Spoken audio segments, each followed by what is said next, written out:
আমিনা তোমার ঘরে কে এসেছে বলো না, মা আমিনা তোমার কোলে কে দোলাছে দেখো না। যারে নূরের এক ঝলকে চমকাই মক্কা মদিনা, মা আমিনা তোমার ঘরে কে এসেছে বলো না, ও আমিনা তোমার কোলে কে দোলাছে দেখো না। আরে মা হালিমা তোমার ঘরে কে এসেছে বলো না। 12ই রবিউল আউয়ালে এলেন নবীজি ধরা তলে, 12ই রবিউল আউয়ালে এলেন নবীজি ধরা তলে। সেজদাতে মাথা রেখে চাইলেন উম্মতের শুভ কামনা, মা আমিনা ও হালিমা তোমার ঘরে কে এসেছে বলো না, মা আমিনা তোমার কোলে কে দোলাছে দেখো না। যারে নূরের এক ঝলকে চমকাই গোটা দুনিয়া, মা আমিনা তোমার ঘরে কে এসেছে বলো না। দুনিয়াতে সুখে রবে আখিরাতে জান্নাতি হবে, দুনিয়াতে সুখে রবে আখিরাতে জান্নাতি হবে। কে হবে? যে হবে নূর নবীজির সাচ্চা আশিকে দিওয়ানা, মা আমিনা তোমার ঘরে কে এসেছে বলো না। সাল্লাল্লাহু তাআলা আলাইহি ওয়াসাল্লাম। ব্রাদার ইসলাম, পবিত্র কোরআন শরীফ থেকে এক টুকরা আয়াত পড়েছি। কোন কোরআন শরীফ? আল্লাহ পাক আল্লাহ তাআলা পৃথিবীর বুকে 104খানা আসমানি কিতাব আল্লাহ পাক নাজিল করেছেন। তার মধ্যে 4 জন শ্রেষ্ঠ পয়গম্বরকে আল্লাহ পাক 4খানা আল্লাহ পাক কিতাব দিয়েছেন। আল্লাহ পাক জন কিতাব দিব মনস্থির করলেন। আল্লাহ পাক মুসা পয়গম্বর আপনার হযরতে মুসা পয়গম্বরকে ডাকলেন, জিবরিল আলাইহিস সালামকে ডাকালেন। আল্লাহ পাক ডাকার পরে তৌরাত শরীফ আল্লাহ পাক দিলেন। তারপরে আল্লাহ পাক ঈসা পয়গম্বরকে ডাকলেন, ইনজিল শরীফ দিলেন। দাউদ পয়গম্বরকে ডাকলেন, জবুর শরীফ দিলেন। 3 জন পয়গম্বরকে ডেকে আল্লাহ পাক 3খানা কিতাব দিলেন। সুবহানাল্লাহ। এবার আমার বিশ্ব নবীকে, আমার দয়ার নবীকে, আমার মায়ার নবীকে আল্লাহ পাক আল্লাহ তাআলা কিতাব কোরআন দিবেন। জিবরিল আলাইহিস সালাম ডেকে বলছেন, আল্লাহ তোমার কি এবার নবীকে ডাকবো? আল্লাহ বলছেন না, আমার নবীকে ডাকতে হবে না। জিবরিল বলল, হে আল্লাহ 3 জন পয়গম্বরকে ডেকেছো, ডেকে ডেকে আল্লাহ কিতাব দিয়েছো, তোমার নবীকে ডাকবো না তো আল্লাহ কিতাব কোরআন শরীফ দিবে কেমন করে? আল্লাহ তুমি দিবে কেমন করে? আল্লাহ পাক ডেকে বলছেন, জিবরিল শোনো, আমার নবীকে ডাকার প্রয়োজন নাই, ডাকার দরকার নাই। আমার নবী বদর প্রান্তে, কোরআন নিয়ে যাও বদর প্রান্তে। আমার নবী ওহুদ প্রান্তে, কোরআন নিয়ে যাও ওহুদ প্রান্তে। আমার নবী সফরে, কোরআন নিয়ে যাও সফরে। আমার নবী হলো আয়েশার ঘরে, কোরআন নিয়ে যাও আয়েশার ঘরে। হে জিবরিল, আমার নবী যে যে জায়গায় যাবে সেই সেই জায়গাতে আমার নবীর কাছে কোরআন পৌঁছে দাও। জোরে বলুন সুবহানাল্লাহ। মুসলমান বাবাজি, ওই পবিত্র কোরআন শরীফ থেকে এক টুকরা আয়াত পড়েছে। আল্লাহ পাক বলছেন, লাকাদ কানা লাকুম ফি রাসূলিল্লাহি উসওয়াতুন হাসানা, তোমাদের জন্য আমার রাসূলের অনুসরণ অনুকরণ হলো একটি অতি উত্তম আদর্শ। তুমি যদি তোমার মায়ের যোগ্য সন্তান হতে চাও, নবীর আদর্শ ফলো করো। পৃথিবীর বুকে যোগ্য মাস্টার হতে চাও, নবীর আদর্শ গ্রহণ করো। পৃথিবীর বুকে সুন্দর স্বামী হতে চাও, নবীর আদর্শ গ্রহণ করো। পৃথিবীর বুকে একজন ভালো দামি আদর্শবান ইমাম হতে চাও, নবীর আদর্শ গ্রহণ করো। মুসলমান বাবাজি, নবীর আদর্শ গ্রহণ করলে পরে আপনি পৃথিবীর বুকে একজন মহামানব তৈরি হবেন। ব্রাদার, আজকে ঝগড়া ঝামেলা কাজ্জা মারামারি ফুরাই না কেন? আমাদের মধ্যে নবীর আদর্শ নাই। তাই মুসলমান বাবা জীবন ভাইরা, নবীর আদর্শ কোন আদর্শ? নবীর চরিত্র কোন চরিত্র? নবীর চরিত্র কেমন? মুসলমান বাবাজি, আবু জাহেল নবীর চাচা। আবু জাহেল বাবাজি টাকা দিয়ে, পয়সা দিয়ে, খেজুর দিয়ে, উট দিয়ে লোক ভাড়া করত প্রত্যেকদিন নবীকে আপনার গালিগালাজ করার জন্য। আস্তাগফিরুল্লাহ, নাউজুবিল্লাহ। গালি দেওয়ার জন্য সবারই বাড়ি বাড়ি বলতো, শোনো তোমরা এঁঠো কাঁদরি নোংরা পানি এগুলি অযথা রাস্তায় ফেলে দিও না। যখন মোহাম্মদ যাবে নামাজ পড়তে রাস্তা দিয়ে, তোমরা জানলা দিয়ে ওর গায়ে ফেলে দিও। কোথায় ফেলিও? ওর গায়ের উপরে ফেলে দিও। মুসলমান বাবাজি, একজন বুড়ি মহিলা, একজন মা, ও আপনার কেউ তার পৃথিবীতে নাই। ও টাকার লোভে, খাবারের লোভে আপনার প্রত্যেকদিন নবীজির পথে আপনার কাটা বিছিয়ে দেয় আর নোংরা কাঁদরি পানিগুলো নবীর গায়ে ফেলে দেয়। আল্লাহ রাসূল প্রতিবাদ করতেন না, কিন্তু নবী জানেন যে এই কাজগুলি কে করে। হঠাৎ করে একদিন দেখলেন আপনার কাটাও পড়ে নাই, গায়ে পানিও পড়ছে না। পর পর 3 দিন নবী দেখলেন যে আমার গায়ে পানিও ফেলছে না আর কাটাও রাস্তায় পড়ে নাই। আল্লাহ রাসূল মনে মনে ভাবলেন, ওই বুড়িমা কোথায়? ওকে মারা গেল নাকি আবার, না কি হয়ে গেল? নবী কিন্তু জানতেন যে ওর বাড়ি কোথায়, কে ওটা, নবী সব জানতেন। কিন্তু সুবহানাল্লাহ, কথায় বলে বাবাজি, আপনার ধৈর্যের ফল মিষ্টি হয়, সবুরে মেওয়া ফলে। বলেন এরকম, সবুরে মেওয়া ফলে, ধৈর্যের ফল মিষ্টি হয়, এরকম বলে। আল্লাহ রাসূল করলেন কি বাবাজি, বুড়িমার বাড়ি গেলেন, দরজা লাগানো আছে। নবীর আদর্শ কি? নবী আপনার সালাম দিতেন দরজার এক পাশ থেকে। বাবা জীবন ভাইরা, সালামের উত্তর পা ঘরে যাওয়ার পারমিশন পেলে পরে নবী যেতেন, নচেত নবী যেতেন না। আর বর্তমানে আমাদের পারমিশনের প্রয়োজন নাই। আব্দুর রহমান ভাই আছেন, বলতে বলতে আপনার ঘরের বাড়ির ভিতরে, না হয় না, হয়ে যায়। বাবু ভাই আছেন, বলতে বলতে আপনার বাড়ির ভিতরে। তার বাড়ির পরিবার কোন অবস্থায় রয়েছে, কি অবস্থায় রয়েছে আমরা বোঝার প্রয়োজন মনে করি না, জানার প্রয়োজন মনে করি না। তো আল্লাহ রাসূল সালাম দিলেন। বুড়িমা বলল, কে? বলে, মা আমি কে জানতে হবে না, একবার বলো তোমার ঘরে কে আসবো? বলে, বাবা এসো। আল্লাহ নবী গেলেন, যাওয়ার পর দেখলে একটা কুকুরি মুকুরি হয়ে জড়ো সড়ো হয়ে বুড়িমা বাবাজি লেপ কাঁথা জড়িয়ে নিয়ে আপনার ঘরের এক কোনায় পড়ে আছে। কিন্তু সুবহানাল্লাহ, মুসলমান বাবাজি ঘরে এক কোনায় পড়ে আছে। বিদ্যা রমণী, বিদ্যা মহিলা, চোখের জ্যোতি হারিয়ে গেছে, দাঁতগুলি আপনার ঝরে গেছে। আল্লাহর নবীজি বললেন, মা তুমি কি অসুস্থ? বলে, হ্যাঁ আমি শারীরিকভাবে একটু অসুস্থ। খেয়েছো? বলে, বাবা খাবার দেবে কে? খাবার দেবে কে? যতদিন পর্যন্ত আবু জাহেলের কথাগুলি মানতাম, শুনতাম, খেজুর খাবার, রুটি ফুটি এগুলো জব গম দিত, যেদিন থেকে আমি মুহাম্মাদের গায়ে পানি ফেলা বন্ধ করে দিয়েছি, রাস্তায় কাটা বিছানো বন্ধ করে দিয়েছি, আমার তো খাবার দেওয়াটাও বন্ধ হয়ে গেছে। নবীজি বললেন, মা দাঁড়াও একটু আসতেছি। কিন্তু মুসলমান বাবারা, এবার একটু গভীর মনোযোগ। ও বিরাদার, আল্লাহ রাসূল বলার পরে বললেন, নবীজি বলছেন, মা দাঁড়িয়ে যাও, আসতেছি। বলার পরে বাবা আল্লাহর নবী বাড়ি ফিরে এলেন। আসার পরে নবীজি, দয়ার নবী আপনার ওই খাবার দাবার নিয়ে বাবা বুড়িমার বাড়িতে এসে হাজির হলেন। জোরে বলুন সুবহানাল্লাহ। কিন্তু বিরাদার, আল্লাহ রাসূল দেখলেন বাবা বুড়িমার মুখে আপনার দাঁতগুলি ঝরে গেছে, দাঁতগুলি নেই। আল্লাহর নবীজি মনে মনে ভাবলেন, বুড়িমা চিবিয়ে চিবিয়ে চিবিয়ে চিবিয়ে খাবার খেতে পারবে না। আল্লাহর নবীজি করলেন কি বাবা, খাবারগুলি মুখে নেওয়ার পরে ওই সুমাতে আল্লাহর নবীজি চিবিয়ে চিবিয়ে খাবারগুলিকে নরম করে বাবা ওই বুড়িমার মুখে তুলে দিলেন। জোরে বলুন। বুড়িমার মুখে তুলে দিলেন। আল্লাহর নবী খাইয়ে দিলেন। খাইয়ে দেওয়ার পরে নবী চলে এলেন। পর পর কয়েকদিন বাবা আল্লাহ রাসূল খাইয়ে দিয়ে চলে এলেন। একদিন হঠাৎ হঠাৎ করে নবীজি আপনার কোন কারণবশত বুড়িমার বাড়ি আসতে পারলেন না। ওই সময় নবী আপনার ডেকে বলে, আবু বকর, হে সিদ্দিক আকবর, অমুক জায়গাতে একজন বুড়িমা রয়েছে, অন্ধ মহিলা, চোখে জ্যোতি কমে গেছে, দেখতে পাই না। সাহাবী বলে, যাও বুড়িমার বাড়ি যাও, কথাবার্তা বলবে না, কোনো কথা বলবে না, আওয়াজ করবে না, খাবারটা নিয়ে যাবে, যাওয়ার পরে বুড়িমাকে চিবিয়ে চিবিয়ে খাইয়ে দেবে, খাইয়ে দেওয়ার পরে আবার ঘুরে চলে আসবে। কিন্তু মুসলমান বাবা, জীবন ভাইয়েরা, ও মা বোনেরা, আল্লাহ রাসূল কিন্তু বাবা আবু বকর সিদ্দিককে নবীজি পাঠিয়ে দিলেন।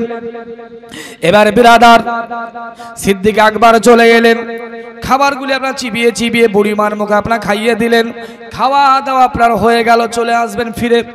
যেমন ফিরে আসবেন, খপ করে বুড়িমা হাত খান ধরলো সাহাবীর, কার বলেন? আবু বকরের হাত ধরে নিল, হাত ধরেছে, ধরার পরে বলছো, বাবা একটি কথা বলবো। বলে, বলো, কি বলছো?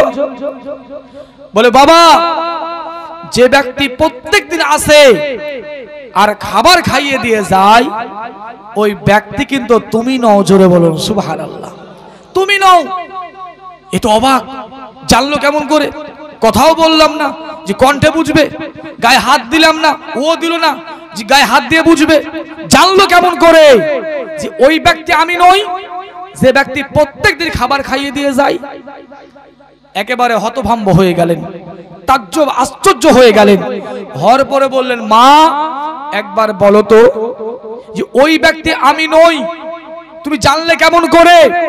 আমি তোমার সঙ্গে আমি কথা বললাম না, আওয়াজ করলাম না, কণ্ঠ দিলাম না, আমার গায়ে হাত দিলে না, জানলে কেমন করে? ওই সময় ডেকে বলল, বাবা, বাবা, যে ব্যক্তি প্রত্যেকদিন আসে খাবার খাইয়ে যায়, ওর খাবার চিবিয়ে দেওয়া খাবারের স্বাদ আর তোমার চিবিয়ে দেওয়া খাবারের স্বাদ, ওই স্বাদ দুটি এক নয়। জোরে বলুন সুবহানাল্লাহ। যে ব্যক্তি প্রত্যেকদিন আসে খাবারগুলি চিবিয়ে চিবিয়ে খাইয়ে দেয়, ওই ব্যক্তির চিবানো খাবার খেলে পরে মনে হয় আমি পৃথিবীর কোনো খাবার নয় গো, আমি জান্নাতি খাবার খাচ্ছি। জোরে বলুন সুবহানাল্লাহ। বাবা, কলিজা ঠান্ডা হয়ে যায়, অন্তর ঠান্ডা হয়ে যায়, মন ভরে যায় রে বাবা, ওই স্বাদ কিন্তু তোমার চিবানো খাবারের মধ্যে নাই, তোমার খাবারের মধ্যে নাই। তারপর দ্বিতীয় হলো বাবা, ওর গা থেকে যে ঘ্রাণ পাওয়া যায়, যে আদর যত্ন করে খাইয়ে খাইয়ে দেয়, ওই সেটা তোমার মধ্যে নাই রে বাবা। ও বাবা, একবার বলো, যে ব্যক্তি প্রত্যেকদিন খাবারে খাইয়ে যায়, ওই ছেলেটার বাড়ি কোথায়? কার ছেলে? কোথাকার ছেলে? ওর নাম একবার বলো। আবু বকর ডেকে বলছেন, মা, ওই যার পথে রাস্তায় কাঁটা বিছিয়ে দাও রে মা, আর যার গায়ের স্পর্শ লেগে ওই কাঁটাগুলি ফুলের বাগান হয়ে যায়। জোরে বলো সুবহানাল্লাহ। কবি আপনার বলেছে, আরে নূরে নবীজি যে মুজিজা দেখিয়ে গেছেন, এ ধরায় হবে না কারো দ্বারাই। জোরে বলুন সুবহানাল্লাহ। আরে নূরে নবীজি, নূরে নবীজি, নূরে নবীজি যে মুজিজা দেখিয়ে গেছেন, এ ধরায় হবে না কারো দ্বারাই। শুকনো গাছে ফুল ফুটিল নবীজির আগমনে, দুগ্ধ আবার ফিরে এলো হারিয়ে যাওয়া এসে তনে। বৃক্ষ এসে সালামে জানাই, বৃক্ষ এসে সালামে জানাই, নবীজির আঁখে ইশারায় হবে না কারো দ্বারাই। এমনই নবী কোথায় পাবি ভেবে দেখি রে অধমে মন, যার পরশে কাটা এসে, যার পরশে কাটা এসে তৈরি হয় ফুলের বাগান। হরেনে এসে সালামে জানাই, হরেনে এসে সালামে জানাই, মনের কথা বলে রে হবে না কারো দ্বারাতে। মুসলমান বাবাজি, ওই সুমাতে আবু বকর ডেকে বলছেন মা গো, যার পথের মা প্রত্যেকদিন কাটা বিছিয়ে দাও, ওই ব্যক্তির নাম হলো মুহাম্মাদুর রাসূলুল্লাহ। মা যে প্রতিবাদ করলো না, প্রতিবাদী ভাষা বললো না, যার পথে রোজ কাটা বিছিয়ে দাও, গায়ে নোংরা পানি ফেলে দাও। বুড়ি বলছে বাবা রে, একবার ডেকে আনো রে বাবা, আমি আবু জাহেলের পাল্লায় পড়ে টাকা পয়সার লোভে রে বাবা কতই না অন্যায় করে গেলাম, রাগ ঝাল করলো না, দুঃখ দিল না, কষ্ট দিল না, খাবারগুলি খাইয়ে খাইয়ে দিয়ে গেল। ওরে বাবা, এরকম ছেলে আর জগৎ খুঁজলেও পাওয়া যায় না। যাবে বাবা? যাবে না। এ আমার নবী মুস্তাফা। মুসলমান বাবাজি, আমাদের কি হয় বাপ, কোনো কালে একটা গালিগালাজ হয়েছে, প্রতিশোধ নেওয়ার জন্য আমরা বসে থাকি না বাপ, গাল দিয়ে শোধ করে নেব, মেয়েরা আমরা শোধ করে নিব। মুসলমান বাবাজি, কিন্তু আল্লাহ নবীজি আদর্শ দিয়ে বাবাজি আপনার গোটা পৃথিবীর বুকে নবী আপনার কলেমার বাণী দিয়ে গেলেন। সুবহানাল্লাহ। বাবা জীবন ভাইরা আমার, নবীর আদর্শ কোন আদর্শ? নবীজি বলছেন, আপনি নবীজির গোলাম। সাহাবীগণ বলতেছেন, আনাস বলছেন যে নবীর ঘরে আমি গোলাম ছিলাম, বহুদিন কাজকর্ম করেছি, কোনদিন নবীজি চোখ রাঙিয়ে আনাস এই কাজটি কেন করলে না, আনাস এই কাজটি কেন করেছো, নবী কোনদিন ধমক দিয়ে নবী কথা বলতেন না। জোরে বলুন সুবহানাল্লাহ। কথা বলতেন না নবীজি। আল্লাহ রাসূল দাঁতন আনতে বলেছেন, আনাস গিয়ে ভুলে গেছে, সবাই খেলছে, যে আপনার খেলা দেখছে, আল্লাহ রাসূল বসে আছেন, নবী আপনার আগিয়ে গেলেন, দেখছেন খেলা দেখছে। আল্লাহ রাসূল বললেন কি বাবাজি, পিছন দিক থেকে আপনার হালকা ভাবে আপনার মৃদু আকারে কান টিপে ধরেছেন, তাকে দেখলেন নবীজি ভয় পেয়ে গেছে। নবীজি বলছেন, আনাস ভয় পেতে হবে না, ভয়ের কারণ নাই, তুমি ছেলে মানুষ, খেলার বয়স তোমার, অসুবিধার কিছু নাই। ইয়ামান নবী মুস্তাফা। মুসলমান বাবাজি, আর আমাদের কি হয় বাবা বলুন তো আপনারা, এটা আমার গোলাম, এটা আমার মনীষ, এটা আমার পাট খাটতে এসছে, মানে যত পারবি পিড়িয়ালে, নাকি যত পারবি পিড়িয়ালে। আমার এলাকায় বাপ একজন ব্যক্তি যদি কোনো আপনার কাজ করাতো, তো কোনোদিন যদি বাবাজি সকাল 6টায় লেগেছে 10টার সময় কাজ শেষ হবে, যদি কোনোদিন কারণবশত সকাল 9টার সময় কাজটা শেষ হয়ে যেত, ওই পাট বা মনীষগুলোকে আমার বাড়িতে এনে সানি কাটা করাতো, হাঁড়ি মাজা করাতো, থালি ধোয়া করাতো, বলে 1 ঘন্টা সময় আছে, থালি করে ধুয়ে দিয়ে যা। মুসলমান বাবা জীবন ভাইয়ের আমার, কিন্তু আল্লাহর নবীর আদর্শ কোন আদর্শ? মুসলমান বাবাজি, আল্লাহর নবীজির ঘরে সুবহানাল্লাহ একবার কিছু বাবাজি মেহমান এসেছিল, কিন্তু সুবহানাল্লাহ আল্লাহ রাসূল খাবার দিয়েছিলেন মেহমানকে, কিন্তু একটা মেহমান নবীর সুন্নাতকে অমান্য করে আমরা অনেকগুলি খাবার খেয়ে ফেলেছিল। তো অনেকগুলি খাবার খেয়ে নিয়েছে, একেবারে পেট পূর্ণ করে। সুবহানাল্লাহ রাত্রি বেলাতে নবীজি বিছানা করে দিলেন, পার্সোনাল নবী ঘর দিয়ে দিলেন। সুবহানাল্লাহ রাত্রি বেলায় পেটের গন্ডগোল, আল্লাহ রাসূলের বাড়িতে বিছানায় পায়খানা প্রস্রাব করে লোকটি জানের ভয়ে আপনার পালিয়ে গেছিল, একটা দামি তারওয়াল রেখে দিয়ে, তালওয়ার রেখে পালিয়ে গেছে, তারওয়াল থুয়ে পালিয়ে গেছে। আল্লাহর নবীজি ফজরের নামাজ পড়ে মেহমানের খোঁজ নেওয়ার জন্য নবী আসছেন, দেখছেন নবীজি মেহমান তো চলে গেছে, সব পায়খানা করে বোঝাই করে দিয়েছে, একটা দামি তারওয়াল থুয়ে পালিয়ে গেছে।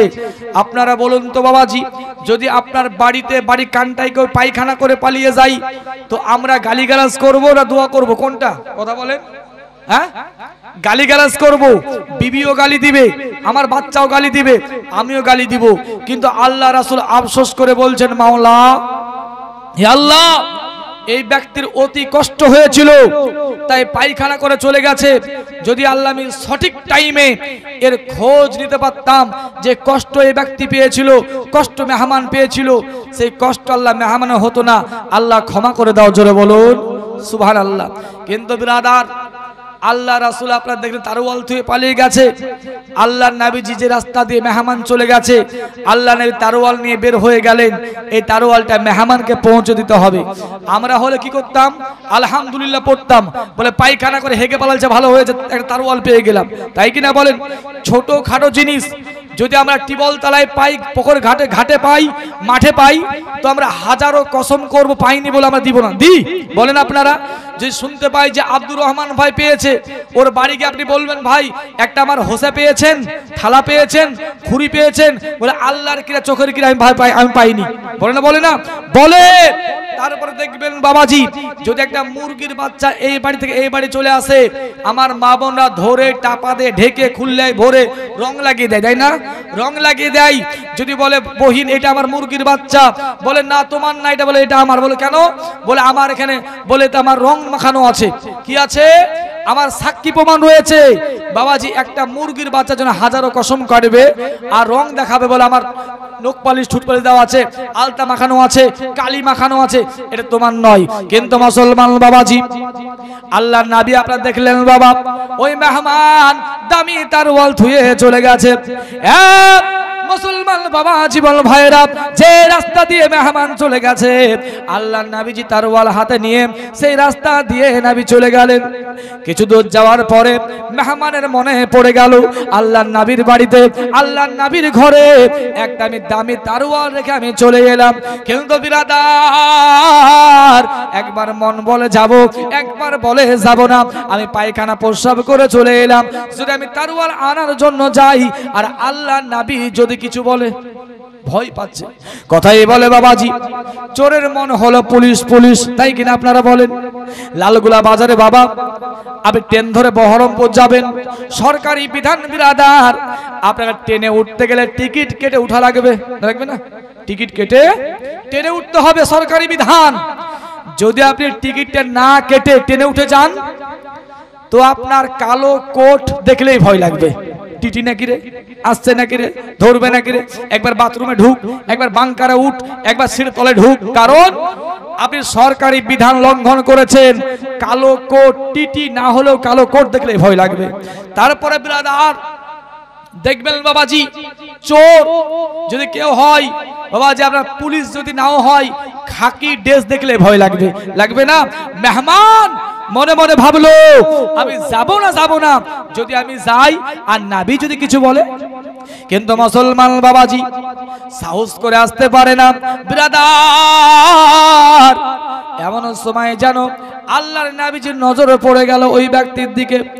ওই সুমাতে আল্লাহর নবীজি হাত বাড়িয়ে দিলেন, নবীজি হাতটা উঁচু করে তারওয়াল ধরে নবীজি বলছেন, বাবা আমি গালিগালাজ করব না, মারবো না, মারবো না, তোমার তারওয়াল তুমি নিয়ে যাও। যেমন তারওয়ালটা উঁচু করে ধরেছে, এই ভাবছে মনে হয় নবী মারার জন্য আসছে, আরো দৌড়ে আপনার পালিয়ে যায়, আরো ভয়ে পালিয়ে যায়। নবীজি বললেন মারবো না, তারওয়াল নিয়ে যাও, মারবো না। ও মুসলমান বাবাজি, ওই ব্যক্তি দৌড়ে আপনার পালিয়ে যায়, দৌড়ে আপনার চলে যায় রে বাবা। কিছুক্ষণ পরে মুসলমান বাবাজি তার কর্ণকর নবীজির কণ্ঠের আওয়াজ পৌঁছে গেল, কণ্ঠের স্বর পৌঁছে গেল। থমকে আপনার দাঁড়িয়ে গেছে। আল্লাহর নবীজি তারওয়ালটা হাতে দিলেন, হাতে দেওয়ার পরে বললেন, ভাই, বলে শোনো, তোমার যে কষ্ট হয়েছিল ওই কষ্টের জন্য আমি নবী ক্ষমা চাইতেছি, বলে দয়া করে মেহেরবানি করে ক্ষমা দিয়ে দাও। আমরা হলে কি করতাম? আগে দু ঘুষি মারবো, বলে পায়খানা করে পালিয়ে আসবি, আমার ঘরে প্রস্রাব করে পালিয়ে আসবি নাকি বাবা, মারবো। কিন্তু নবীজি আপনার হাত ধরে বললেন, বাবা, বলে শোনো, বলে ক্ষমা দিয়ে দাও। এ হলো নবীর আদর্শ বাবাজি। তারপরে দেখবেন বাবা আল্লাহর নবীর আদর্শ আপনার কেমন ছিল বিবির উপরে, কেমন ছিল পিতা মাতার উপরে, একবার লক্ষ্য করলে পাওয়া যায়, হাদিস উঠালে আপনার পাওয়া যায় রে বিরাদার। আল্লাহর নবীজি কোনোদিন বিবিদেরকে নবী গালিগালাজ করতেন না, নবীজি মারধর করলেন না, নবীজি অশ্লীল অন্যায় ভাষা বললেন না। আল্লাহর নবীর সুন্নাহ বাবা, বিবির সঙ্গে আপনার খাবার খাওয়া নবীর সুন্নাহ, নবীর আদর্শ হলো বাবাজি একই থালায় স্বামী স্ত্রী মিলে খাবার খাওয়া, এটা নবীর সুন্নাহ। আল্লাহ রাসূল বলেছেন একসঙ্গে আমি আয়েশা আর নবী আপনার খেতাম, আয়েশা আর নবীজি একসঙ্গে খেতেন। তারপরে আল্লাহর নবীজি বলছেন, যে জায়গাতে যে গিলাসে আমার আয়েশা ঠোঁট লাগিয়ে পানি পান করত, সেই জায়গাতে আমি নবী ঠোঁট লাগিয়ে পানি পান করতাম। জোরে বলুন সুবহানাল্লাহ। আমার আয়েশা একটা হাড্ডি গোস্ত চিবিয়ে চুষে রাখতো, আমি নবী সে হাড্ডি গোস্ত আপনার চিবিয়ে চুষে রাখতাম। এ হলো নবী আপনার বিবির প্রতি নবীর আদর্শ। তারপরে আল্লাহর নবীজি আপনার 6 বছর বয়সে নবীজি মা হারিয়ে ফেলেছিলেন। মায়ের আদরটা আমার মা হালিমা রাদিয়াল্লাহু তাআলা আনহা দিয়ে আপনার 6 বছর বয়সে আপনার মা হারিয়ে গেছিল। তারপরে মুসলমান বাবাজি 6 মাসের মায়ের গর্ভে পিতা হারা হয়েছিলেন। আমার মা হালিমা রাদিয়াল্লাহু তাআলা আনহার স্তন নবীজি পান করেছিলেন বলে আল্লাহ রাসূল বাবা যতদিন মা হালিমা আপনার বেঁচে ছিল, পৃথিবীর জামিনে আপনার বেঁচে ছিল বাবা, আল্লাহ রাসূল মায়ের মতো সম্মান নবী দিতেন। মায়ের মতো সম্মান নবী দিতেন কাকে? মা হালিমাকে। কারণ হালিমার স্তন নবীজি আপনার পান করেছিলেন। কিন্তু সুবহানাল্লাহ, আল্লাহ রাসূল যতই দূর হোক না কেন মা হালিমাকে দেখলে পরে নবী দাঁড়িয়ে যেতেন। জোরে বলুন সুবহানাল্লাহ। আপনারা বলুন তো, আমাদেরও মা আছে বাবা আছে, আমরা কি মাকে দেখলে দাঁড়িয়ে যাই? বলেন, দাঁড়াই না, দাঁড়িয়ে যাই না। আল্লাহ নবীজি বললেন